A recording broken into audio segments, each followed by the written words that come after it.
తాకట్లో ఉన్న మీ బంగారాన్ని విడిపించి ఆ రోజు ఆన్లైన్ రేటుకి కొంటాం. Sharma gold company. ఓం మహాగణాధిపతయే నమః.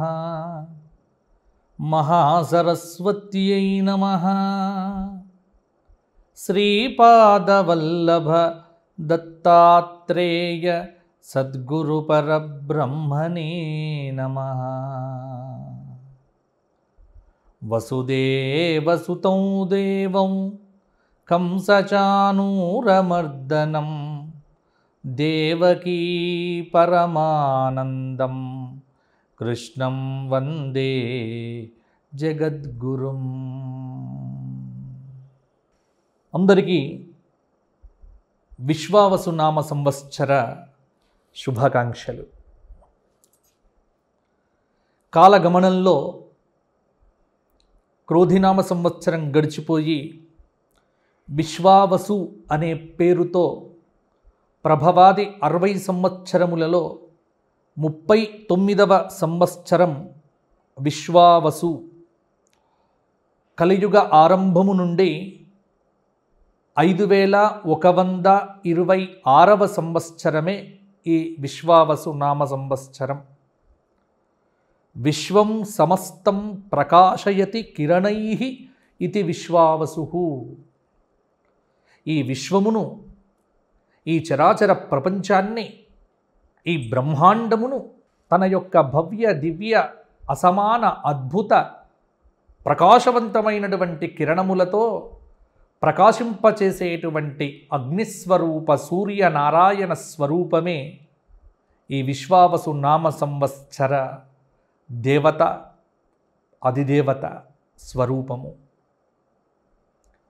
మరి విశ్వావసు నామ సంవత్సరం మేషాది 12 రాశుల వారికి ఎటువంటి పరిహారములను, ఎటువంటి ఫలితములను ఇవ్వబోతోంది అనేది ఇప్పుడు మనం సాకల్యంగా చెప్పుకుందాం. మిథున రాశి. మృగశిర 3-4 పాదాలు, ఆర్ద్ర 4 పాదాలు, పునర్వసు 3 పాదాలు కలిస్తే మిథున రాశి. ఆదాయం 14, వ్యయం 2, రాజపూజ్యం 3, అవమానం 6. మిథున రాశి వారికి ఈ సంవత్సరం గ్రహ సంచారం, ఈ విశ్వావసు నామ సంవత్సరంలో బృహస్పతి జన్మరాశిలో సంచారం చేయటం, శని దశమ స్థానంలో, రాహువు భాగ్యస్థానంలో, కేతువు తృతీయ స్థానమైనటువంటి సింహంలో. కొంత మిథున రాశి వారికి అటు ఇటుగా ఉంటాయి ఫలితాలు. మరీ అద్భుత ఫలితాలని చెప్పలేము, మరీ నీరసించిపోవాల్సిన పని లేదు. మిథున రాశి వారు సేఫ్ జోన్లో ఉంటారు, ఇది మాత్రం అర్థం చేసుకోండి.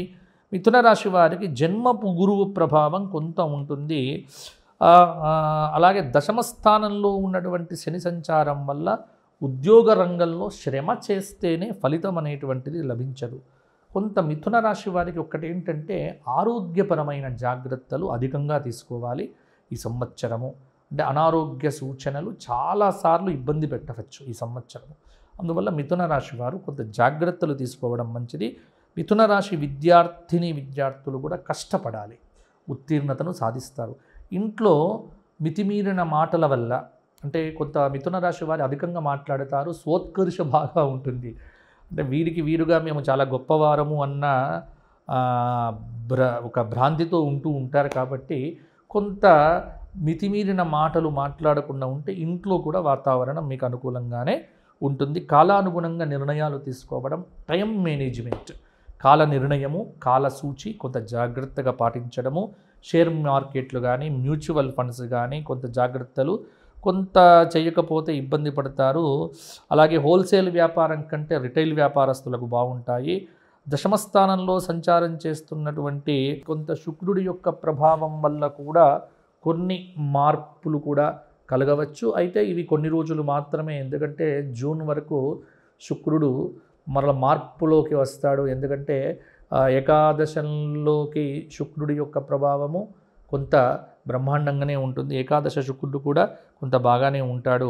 కొంత నాటకము, లలిత కళలు, మీడియా రంగము, ఈ కమ్యూనికేషన్ స్కిల్స్లు, అలాగే మంచి ప్రవచనకర్తలు, జ్యోతిష్య పండితులు, పాటలు పాడేవారు, నాటక రంగం, ఇలా ఈ ఎవరెవరైతే పబ్లిక్తో కాస్త సంబంధాలు పెట్టుకున్నటువంటి వాళ్ళందరికీ కూడా ఈ సంవత్సరం కొంత బాగానే ఉంటుంది. అంటే ప్రొఫెషన్ అనేటువంటిది కొంత బాగుంటుంది, ఇబ్బందులు అనేటువంటివి లేదు. కుజుడి యొక్క ప్రభావం వల్ల ఎర్రరేగడి భూములు వేసే వాళ్లకు ఎర్ర పంటలు కూడా బాగా పండుతాయి. కొంత మసాలా దినుసులు, నూనె పదార్థాలు వేయడం వల్ల కూడా లాభాలు ఉండవచ్చు. అవివాహిత స్త్రీలకు వివాహ యోగం కూడా ఉంది. ఆరోగ్య విషయంలో జాగ్రత్త పడకపోతే కొంత కుటుంబ జీవనం ఇబ్బందిగా ఉండవచ్చు. అలాగే విదేశాలకు వెళ్ళడం కూడా చాలా వరకు సహకరించవచ్చు. ఎందుకంటే విదేశాలకు వెళ్ళడం అనేటువంటిది మిథున రాశి వారికి వ్యయంలో, ఎందుకంటే రవి నెల నెల మారుతాడు కాబట్టి జూన్లో వ్యయంలోకి వస్తాడు. అదే జూన్లో శుక్రుడు కూడా ఏకాదశంలో ఉంటాడు, శని దశమంలో ఉంటాడు, నవమంలో భాగ్య రాహువు. కొంత విదేశీ ప్రయాణాల యొక్క అనుకూలత ఉంటుంది. మిథున రాశి వారు ఈ సంవత్సరం కనకధారా స్తోత్ర పారాయణం, ప్రతిరోజు లక్ష్మీ సహస్రనామ స్తోత్ర పారాయణము, ప్రతి గురువారము దత్తాత్రేయ క్షేత్ర సందర్శనము, దత్తాత్రేయ గురుచరిత్ర పారాయణము, గోక్షేత్రంలో గోవులకు ఏదైనా సమర్పించడం వల్ల యోగదాయకమైన ఫలితాలు మిథున రాశి వారైతే బాగానే పొందుతారు. కాబట్టి ఇటువంటి పరిహారాలు చేయండి, బాగుంటుంది.